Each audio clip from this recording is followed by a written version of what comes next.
am better. At what? Everything.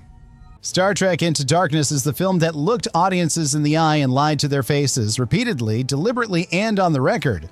A movie whose villain secret became the most aggressively protected and least surprising reveal in blockbuster history. My name is Khan. But the deception runs deeper than a marketing campaign. Did you know this film started as a completely original story with a brand new villain? And that Khan was inserted into it afterwards like a patch over a wound? Today we're uncovering the hidden truths about Star Trek Into Darkness, including the film they actually set out to make before Paramount changed everything. 16. The villain they built and then replaced the film ends with Khan defeated, cryogenically refrozen, and tucked back into storage.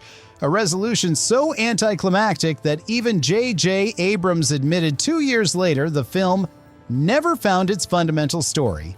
But what almost nobody knows is that Khan wasn't the villain this story was written for. Screenwriters Roberto Orci, Alex Kurtzman, and Damon Lindelof built the John Harrison character from scratch. A terrorist embedded inside Starfleet, a man who was one of their own turning against the system. That story, Orci confirmed, was fully developed as an original concept. Then they looked at what they had and started looking for a way to insert Khan into it. Their own words, they felt the story needed gigantic imagery for a summer blockbuster. Khan's name carried that weight. The original villain didn't. Benicio del Toro was approached first, a Latino actor, a clear signal of who the character was always going to become. He walked away. 4 more actors were considered. Then Steven Spielberg suggested Benedict Cumberbatch. The ethnicity problem was simply ignored, and the original story, the one actually written from scratch, quietly disappeared underneath a character it was never designed to hold. If you think you're safe at warp, you're wrong. 15. Benicio del Toro was first choice for Khan. Before Benedict Cumberbatch was cast as the film's villain, the role was offered to Benicio del Toro. Del Toro was in active negotiations for several weeks. Multiple sources reported that the talks broke down over a salary disagreement. Del Toro's asking price exceeded what the production was willing to pay for a villain role whose identity was being kept so closely guarded that the actor would have been signing on without knowing publicly what the film was actually about. When Del Toro walked, Edgar Ramirez and Jordi Molla were among the names briefly considered as replacements. Cumberbatch entered the conversation shortly after and was cast quickly. Del Toro had been in negotiations for a role in one of the most anticipated films of 2013 in leftover money. The part went to an actor whose version became the most controversial casting decision in the franchise's modern history. Del Toro did not publicly comment on the outcome. 14. Abrams lied about Khan for 2 years, then admitted it was a mistake.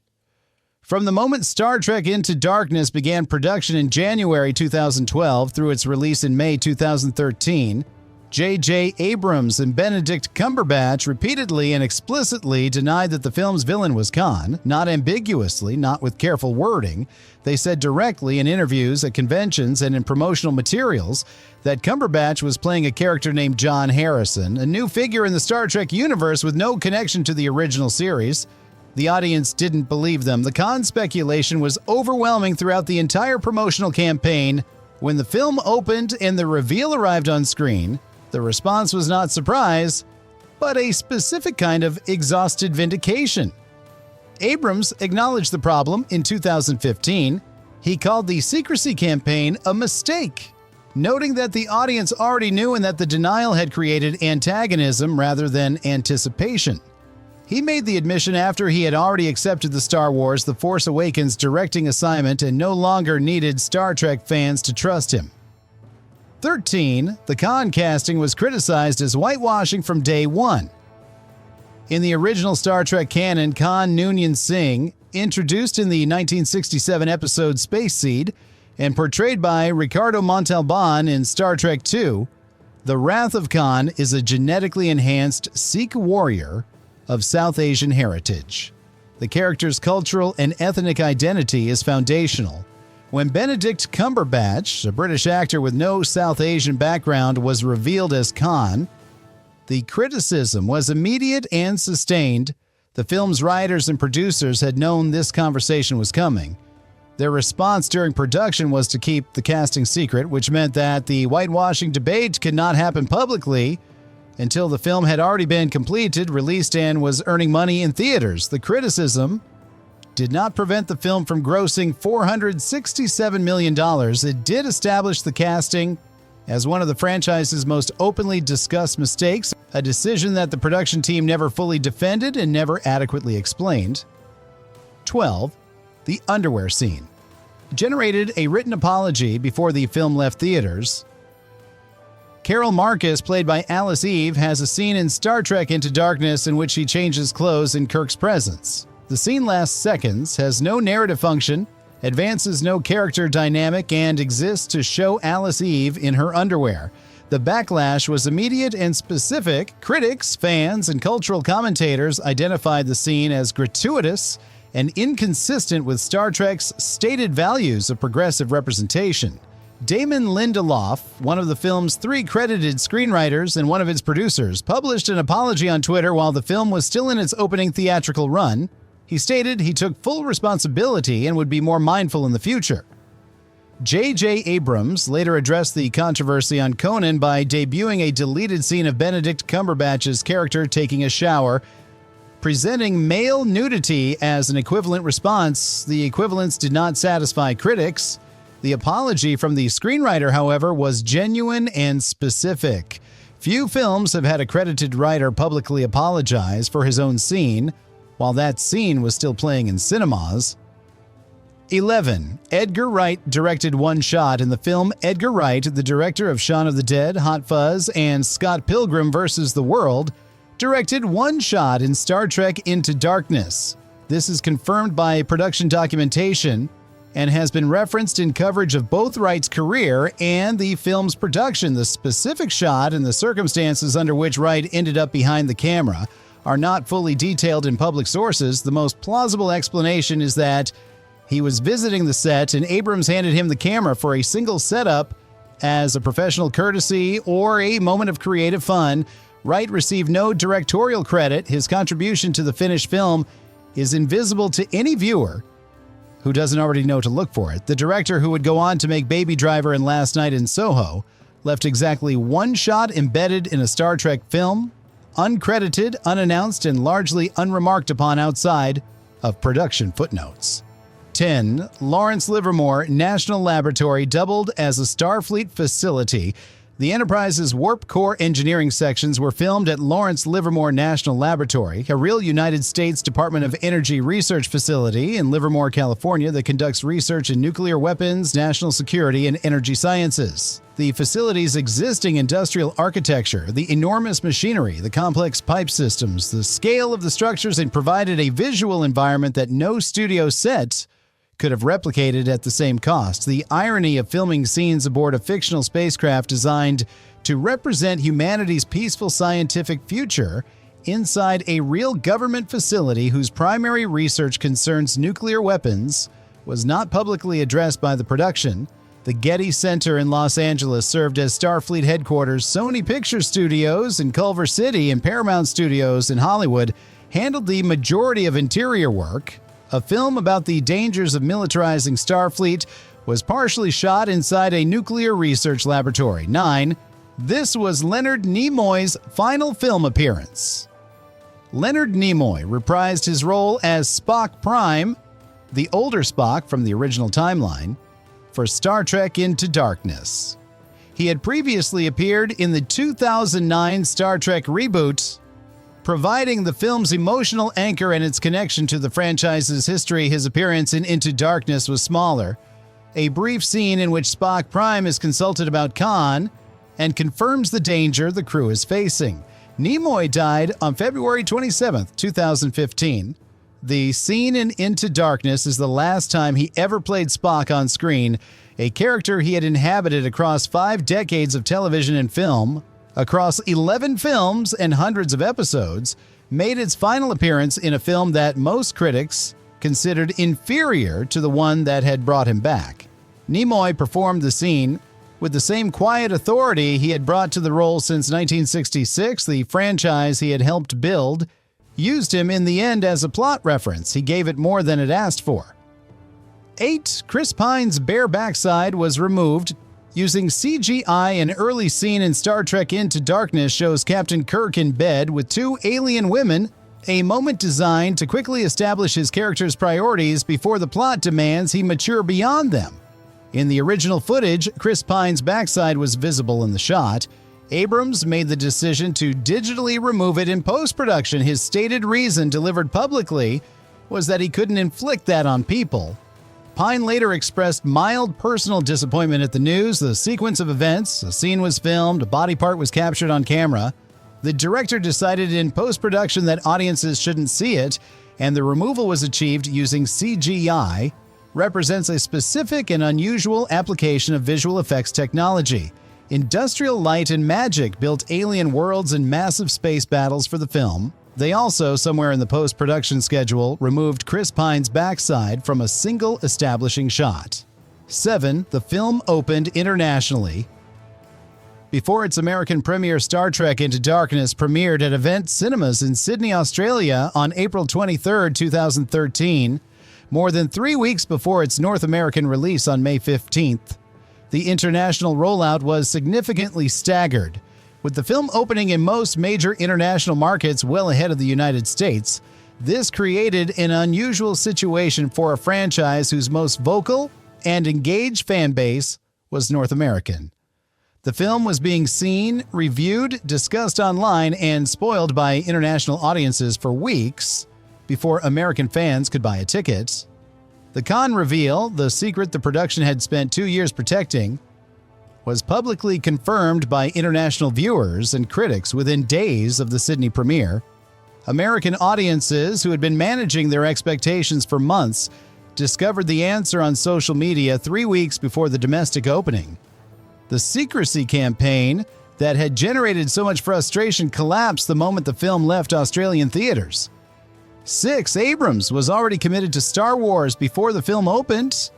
J.J. Abrams was announced as the director of Star Wars: The Force Awakens on January 25, 2013, nearly 4 months before Star Trek Into Darkness opened in North American theaters on May 15th. The announcement was made while the Star Trek film was still in post-production, and while the marketing campaign was actively asking Star Trek fans to invest emotionally in the sequel. The director, who had spent 2 years building anticipation for his Star Trek film, had already signed the paperwork to leave the franchise before anyone had seen the finished product. The production of Star Trek Beyond fell to Justin Lin after Abrams departed. The Kelvin Timeline films have not had another theatrical entry since 2016. The franchise that Abrams had rebooted with such commercial and critical success in 2009 was handed to a director who was simultaneously preparing to go work for the competition. The Into Darkness marketing never mentioned Star Wars. The trade press covered almost nothing else. 5. Roberto Orci's response to fan criticism ended his directing career before it started. Roberto Orci co-wrote Star Trek Into Darkness and was subsequently announced as the director of the third Kelvin Timeline film, Star Trek Beyond. He had never directed a theatrical feature. His announcement generated immediate skepticism from fans already critical of Into Darkness. When a fan posted a particularly harsh critique of the film on a Star Trek fan forum, Orci responded under his own name in a public forum in language that fan communities describe consistently as aggressive, contemptuous, and deeply unprofessional. He called the critics name-callers, suggested their opinions were worthless, and expressed himself in terms that no studio-level filmmaker had publicly used toward a franchise's core audience before. The response was documented, shared widely, and discussed extensively. Paramount replaced Orci as director with Justin Lin. Orci retained a writing credit on the finished film. He has not directed a theatrical feature. His public response to fan criticism cost him the job that was supposed to define the next phase of his career, and the forum post that ended it is still readable. 4. The film's villain name was kept a secret from actors on set. The production's secrecy around Benedict Cumberbatch's character extended to its own cast. Multiple actors working on Star Trek Into Darkness later confirmed that they did not know for certain who Cumberbatch was playing during principal photography. The character was identified in scripts and on set as John Harrison, the cover identity that the marketing campaign used publicly. The formal reveal of Khan's identity was structured as a moment inside the film, and the production worked to preserve that structure even within its own shooting environment. Actors playing scenes opposite Cumberbatch were responding to John Harrison rather than to Khan, a distinction that affected how those scenes were performed, since the weight of Khan's history in the franchise carries specific emotional and cultural meaning that the name John Harrison does not. Whether the performances would have differed had everyone known the full truth is unknowable. The production chose not to find out. 3. Simon Pegg rewrote Scotty's scenes on set and argued against the script. Simon Pegg, who played Montgomery Scott, was vocal during production about his reservations regarding the film's script. He later confirmed in interviews that he had argued directly with the writers about specific story decisions, including Scotty's resignation from the Enterprise, which he felt was structurally handled too quickly to carry the emotional weight it deserved. Pegg rewrote dialogue for his own scenes on set, adjusting the characters' responses to better fit his understanding of who Scotty was. He was not shy about the disagreements and did not describe them as minor. An actor making changes to the script of a $190 million film while the cameras were rolling is not standard practice. Pegg's willingness to push back reflected a specific kind of franchise ownership, a cast member who had studied his character carefully enough that he felt qualified to argue with the people who had written it. The arguments did not prevent the film from being made. Some of them made it into the finished version. 2. The film borrowed the Wrath of Khan's most iconic scene and reversed it. Star Trek II. The Wrath of Khan's most celebrated sequence is Spock's death. The moment he enters the irradiated warp core to save the Enterprise, places his hand on the glass separating him from Kirk, and dies while delivering one of the franchise's most quoted lines. Star Trek Into Darkness reproduces that scene, with Kirk and Spock's positions reversed. Kirk enters the warp core. Spock is outside the glass. The roles are swapped. The dialogue echoes the original. The visual composition is deliberately identical. Abrams later confirmed the decision was intentional. A mirror moment designed to show how the new Kirk had grown into someone capable of Spock's sacrifice. Critics were divided between reading it as a meaningful inversion and reading it as a production that had run out of ideas and was cannibalizing a film it couldn't equal. Both positions were held simultaneously by different members of the same audience. Abrams subsequently described flooding the film with Wrath of Khan references as something he'd copped to as a mistake. The scene he was most likely referring to is the one audiences recognized immediately and discussed for years. 1. Abrams admitted both major decisions were mistakes after taking the Star Wars job. In 2015, J.J. Abrams gave a series of interviews that functioned as a comprehensive self-assessment of Star Trek Into Darkness. He acknowledged that hiding Khan's identity had been a mistake, that the audience already knew, and that the campaign had generated antagonism rather than excitement. He acknowledged that packing the film with Wrath of Khan references was something he'd copped to, his specific wording implying fault rather than pride. Both admissions were accurate, specific, and came 2 years after the film had earned $467 million at the global box office. They also came after he had accepted the job of directing Star Wars: The Force Awakens, the most anticipated film in the world for the most powerful studio in the entertainment industry, with a budget and an audience that made the Star Trek franchise look modest by comparison. A director who had made decisions that frustrated a devoted fan base waited until he had already secured the largest directing job of his career before publicly calling those decisions mistakes. The timing of the honesty is its own story. The film it described was already in the past. The galaxy far, far away was waiting, and there you have it. 15 weird facts about Star Trek Into Darkness, a film that lied to its audience for 2 years, had its screenwriter apologize for his own scene while it was still in theaters, and was assessed honestly by its director only after he'd already moved on to a bigger franchise. Which fact hit hardest? Drop it in the comments. Subscribe for more deep dives into the blockbusters that couldn't get out of their own way. Until next time.